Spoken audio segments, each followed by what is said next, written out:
Interpeller un pseudo-client, forcer le passage, signaler sa présence, là sont les différentes raisons parmi tant d'autres qui occasionnent ce qui peut être considéré comme nuisance sonore dans la ville océane de la part des usagers de la route. Le klaxon, cette fonction automobile produisant un son aigu et servant à signaler sa présence en cas d'urgence, fait aujourd'hui l'objet d'une utilisation abusive de la part des automobilistes en général et des commerces roulants communément appelés taxis et bus en particulier. Le klaxon, c'est pas tellement normal. C'est parce que nous, Congolais, on n'a pas trop de culture ça. Parce que le klaxon, il y a des clients, même s'ils voient le moyen qui est en train de passer, bon, tout court les taxis sont son.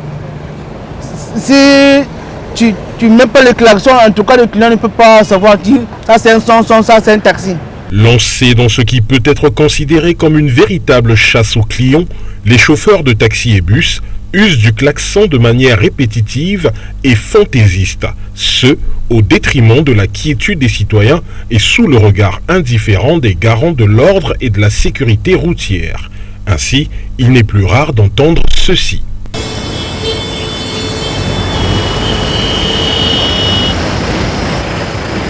Une véritable symphonie s'empare de la ville aux heures de pointe et aussi la nuit, moment pendant lequel, selon le code de la route, il est strictement interdit de klaxonner. Normalement, la nuit, c'est strictement interdit de klaxonner. C'est déjà très nuisible la nuit de klaxonner. La nuit, on n'utilise que les appels de phare. S'il y a quelque chose qu'on veut faire avec quelqu'un pour faire comprendre qu'il y a un véhicule qui vient, on donne des appels de phare. Le klaxon joue un rôle très important dans le véhicule.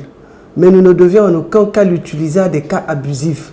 Il y a des professionnels, ce qu'on appelle des sans-sons. Eux, sans klaxon, il est très difficile de travailler parce qu'ils ont pris certaines habitudes, ils ne peuvent que travailler par le klaxon. Parce que pour eux, c'est devenu comme un appel des clients. Mais il faut qu'on fasse un effort, qu'on arrête avec ce système-là. Parce que le klaxon est très nuisible. Il n'est pas bon, il y a des hypertendus, il y a beaucoup de choses. Soulignons que le klaxon, de par son son aigu donc nuisible, peut constituer un véritable danger pour le commun des mortels parce que pouvant occasionner un état de panique, une perte de contrôle, voire un accident vasculaire cérébral. Une utilisation responsable du klaxon est donc de mise pour garantir la santé, la sécurité et la quiétude de tout un chacun.